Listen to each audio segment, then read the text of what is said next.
Scorpio, hey there, it's Melissa here to do your weekly love reading for the week of August 24th through the 30th. If you have not already, please hit the subscribe button below.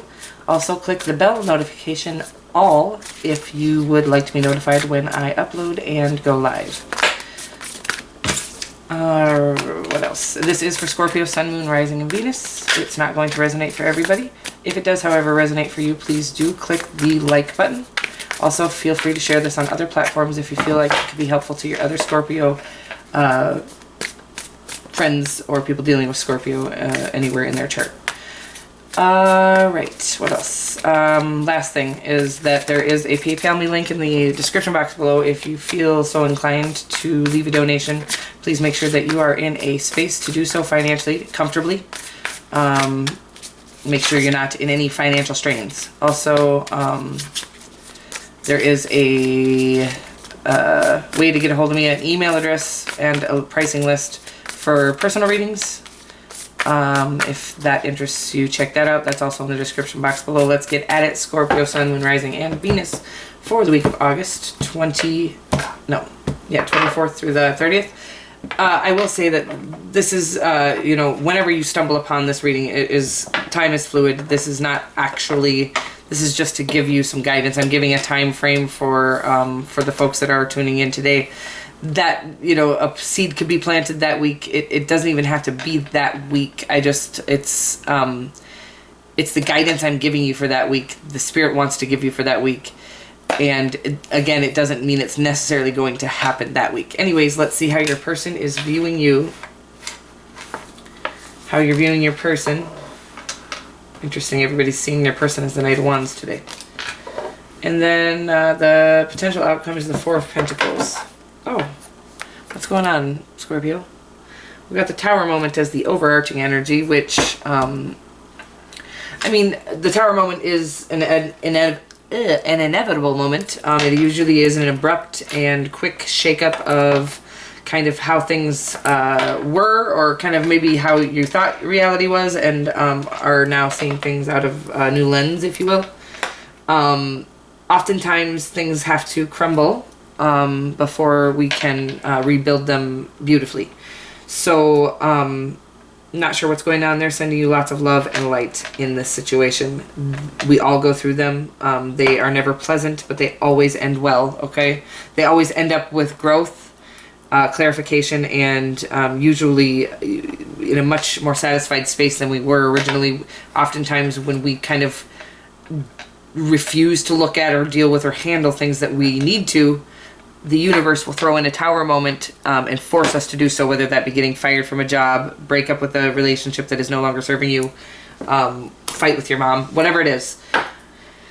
The universe will send those moments in order to force you into growing, healing. A lot of times we end up, right before a Tower moment, we're usually pretty stagnant, is what I'll say, is that we're maybe even content.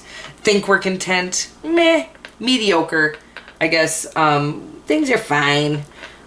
Life isn't fine. It's not supposed to be fine. We're supposed to be embracing and enjoying as many of these moments as we possibly can. And so if we were just stagnantly floating through life, God will pop in a Tower moment. And look at this. So the way you're viewing your person, the way your person is viewing you is in Hermit mode. I feel like this might have been there last week as well.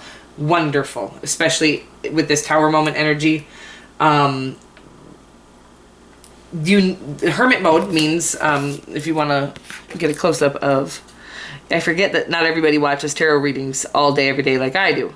So this person, as you can see, is really sitting there pondering all the things they've seen, been through, where they're going, what they truly want out of life. Hermit mode, healing up all the residual pains from the past, really getting prepared and ready for what's coming.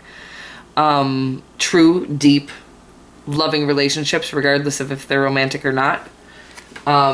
Really sitting in a space where they're no longer going to be allowing frivolous things into their lives, meaningless relationships and friendships that you just have to look like you have friends.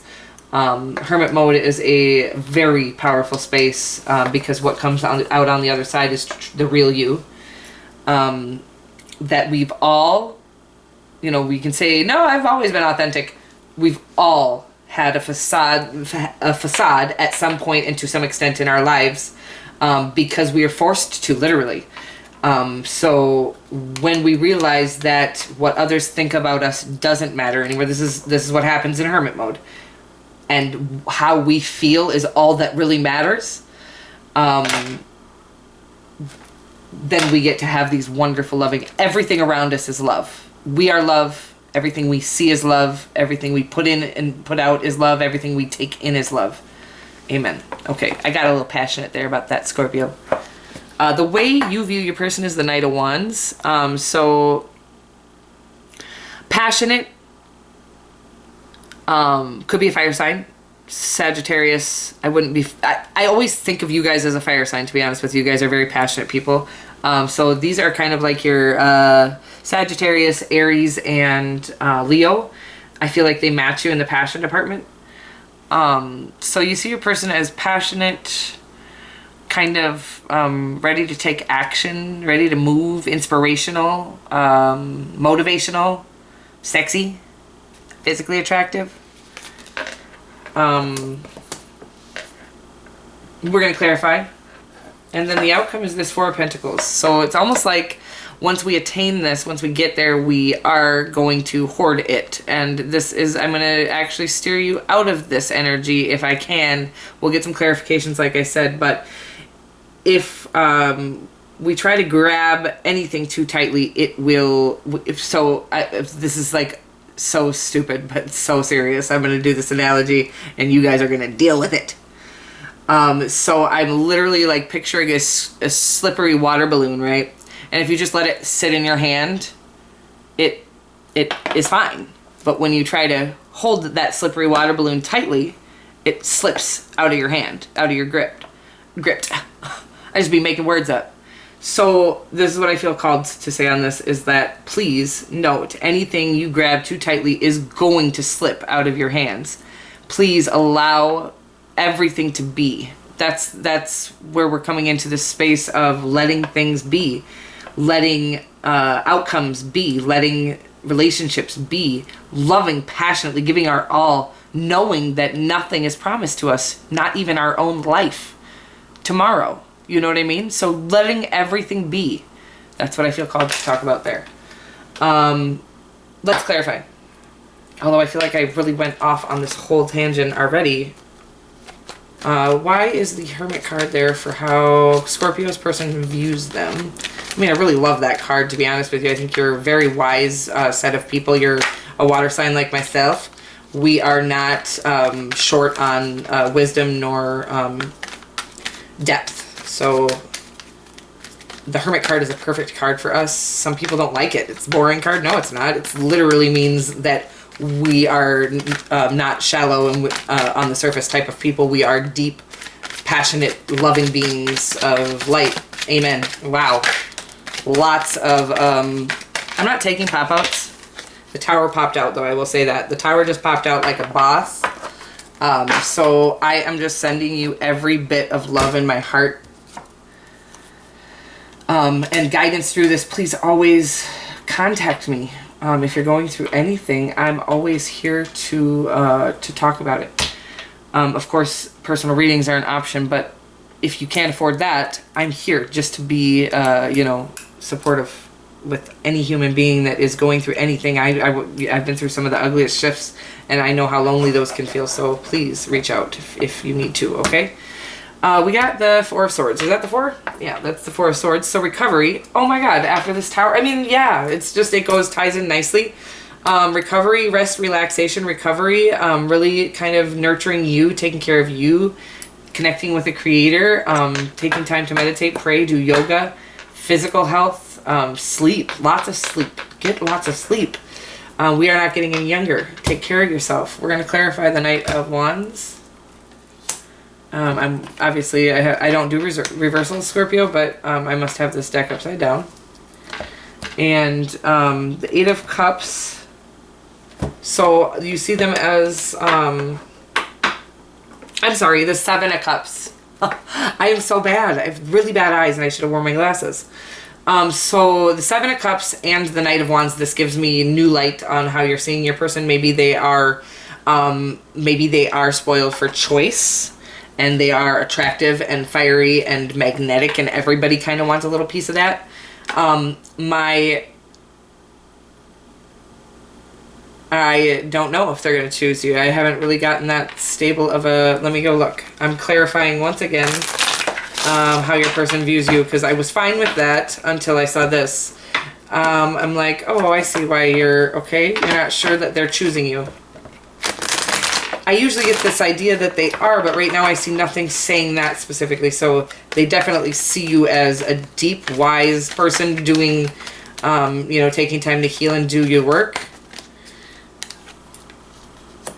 Oh, well, hello there. Hello there. Clarification. So they also see you as marriage material, is what I would say there. So I'm glad we did that.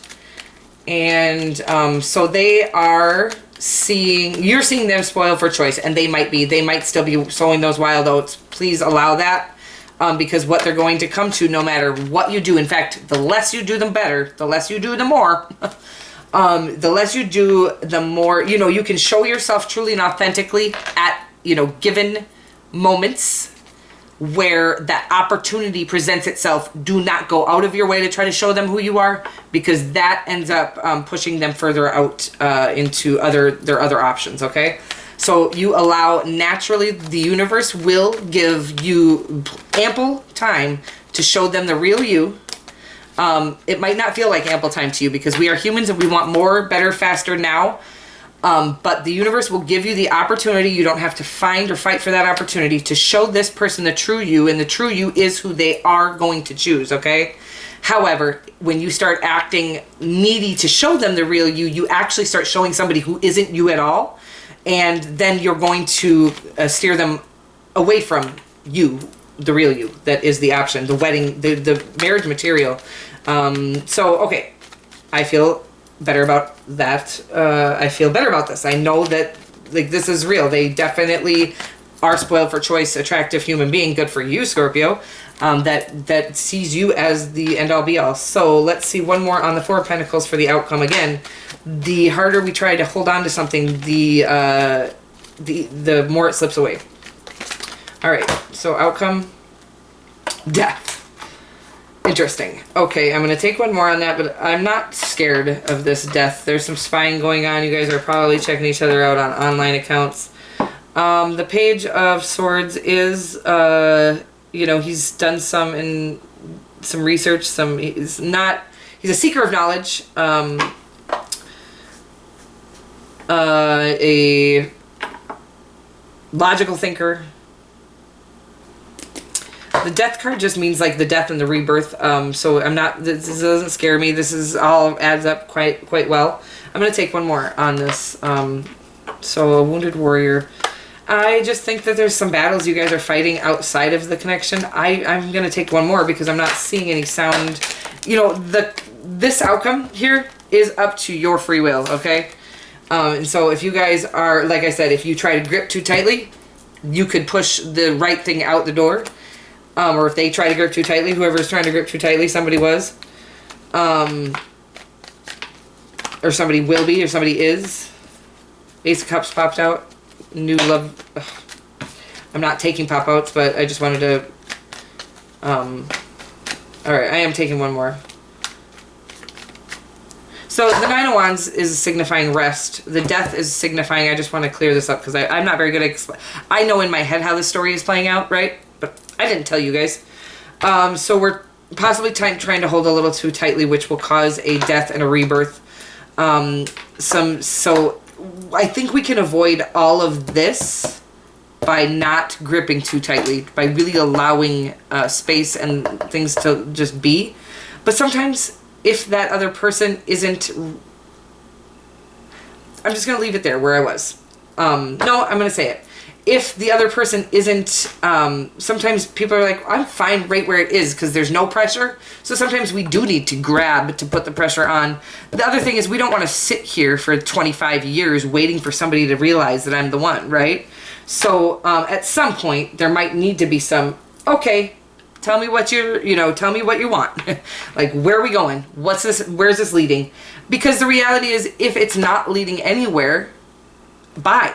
Like, even if you're the one for me, bye. if you're not willing to settle down with me, you're not willing to be with me now. So sometimes we have to put a little pressure on, and maybe that's where this is coming from. However, once we are aware and we do attain, we need to allow people to be themselves and live their own lives, as well as pour into each other fully. So this could cause a bit of a death and a rebirth of the relationship itself, which may be needed if they are just content being content. Okay, like if some people, men in general, I don't know if you're male or female, but men in general could go the rest of their lives without ever committing and settling down because it doesn't hurt them, but they don't know that it hurts you. So again, this that is very specific for females, because I don't think it, like I said, men don't seem to be as, and I'm not trying to be stereotypical, they don't seem to have as much need for that strong commitment in a relationship. And maybe this is just the men I've dealt with. So, I feel like I'm being stereotypical here. Anyways, the reality is, so sometimes we have to put a little pressure on and give an ultimatum, or at least a clear, concise picture of what it is we want, so that they can decide if that's what they want as well. It does look like they do see you as marriage material, so I think that you guys do want the same things, but I do think you're seeing them as spoiled for choice, and maybe a little bit fiery, hot, passionate lover, not just to you, towards you. I'm taking one more card, and it's the King of Cups. Okay, I think in the end here, where we're going to end up is in a space where we've all learned how to play nice, how to handle our emotions. After some severe shakeups, the Death card and the Tower moment, after some serious, in the Hermit mode, serious shakeups, serious growth, I think the outcome, again, that is going to depend on how we go about this. I say you can make a clear, concise, give them a clear, concise picture of what it is you want. That way they know. We're not being misled here, okay? It's always good to be clear and concise and communicate. Communication is key. That is real. So then, after giving them that information, it is up to them. If they continue to flutter along, doing their thing, being a fiery little, firefly, running around, hanging out with all their options, whatever, then it's up to you to let that go. Just, that's not for you, okay?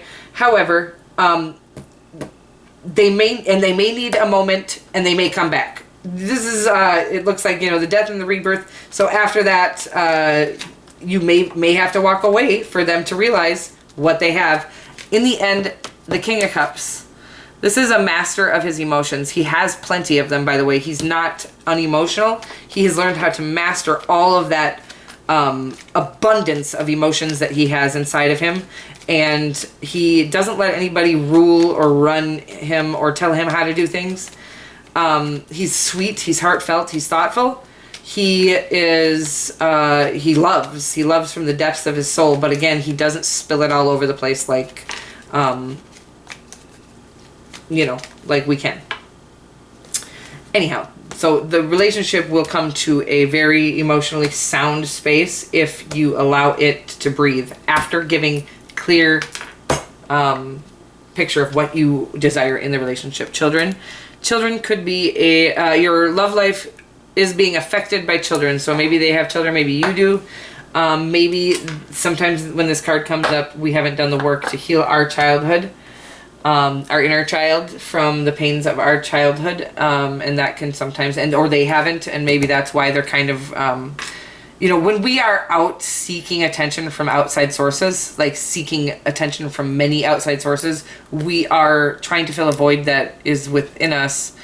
So maybe they have not done the work on their own childhood pains and traumas. And that does leave us in, they have to do that work, and you have to let them do that work. Again, unless you've told them what you want, they'll never know. So make sure you're communicating clearly. Also make sure you're not giving anybody, there's a balance, a sweet balance, allowing yourself to set boundaries, set,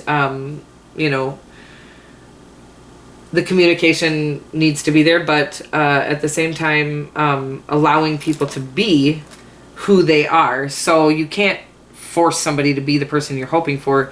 If they show you, after you've given them clear and concise communication, if they show you that they're not the person you're looking for, let them go. Don't try to shape and mold them into the person you're looking for. All right, you guys, I feel like I went off on a tangent. All comments are welcome down below. Any feedback, let me know how this resonates for you. I love you guys so much, and I'll see you next week.